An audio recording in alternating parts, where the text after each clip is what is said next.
جو تھیمز عورت مارچ کراچی جس پہ کام کرنا چاہ رہی تھی وہ تھے پیٹریارکل وائلنس، جو کہ ایک بہت امپورٹنٹ ٹاپک ہے پاکستان کے لیے، جس میں ابھی تک صحیح سے کام نہیں ہوا. کیونکہ میں عورت آزادی مارچ میں ایک والنٹیئر کے طور پہ کام کر رہی ہوں، اس پوسٹر کے پیچھے ان سب عورتوں کی محنت ہے، ان سب عورتوں کی آواز ہے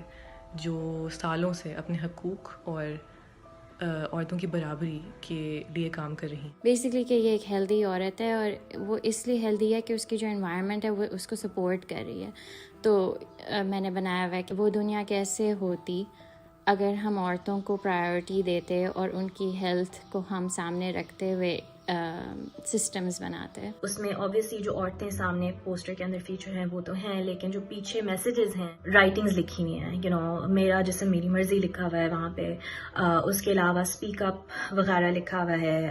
ویمن ہیلتھ ورکرز کے لیے ٹریبیوٹ لکھا ہوا ہے. ہماری جو انوائرمنٹ ہے وہ ہمیں سپورٹ نہیں کرتی، یعنی کہ ایک عورت کے پیدا ہونے سے پہلے ہی اس کے چانسز کہ اس کی ہیلتھ اچھی رہے گی کم ہے. گھر میں اس کو وہ سپورٹ نہیں ملتی، آرام کرنے کا موقع نہیں ملتا، جلدی شادی کی جاتی ہے، ایجوکیشن اور ہیلتھ کیئر کی فیسلٹیز اس کو کم ملتی ہیں، اسکول جانے کے امکانات کم ہوتے ہیں، اس کے پاس فون یا انٹرنیٹ یا اپنی باڈی کے بارے میں آگاہی یا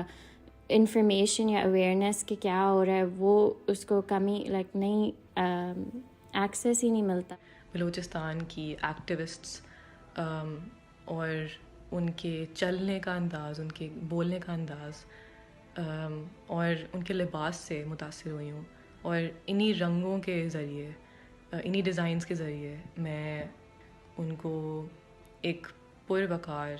انداز میں دکھانا چاہتی تھی، اور ان کی ایجنسی، ان کے اسٹرگل اور ان کے ریزولو پہ فوکس کرنا چاہتی تھی.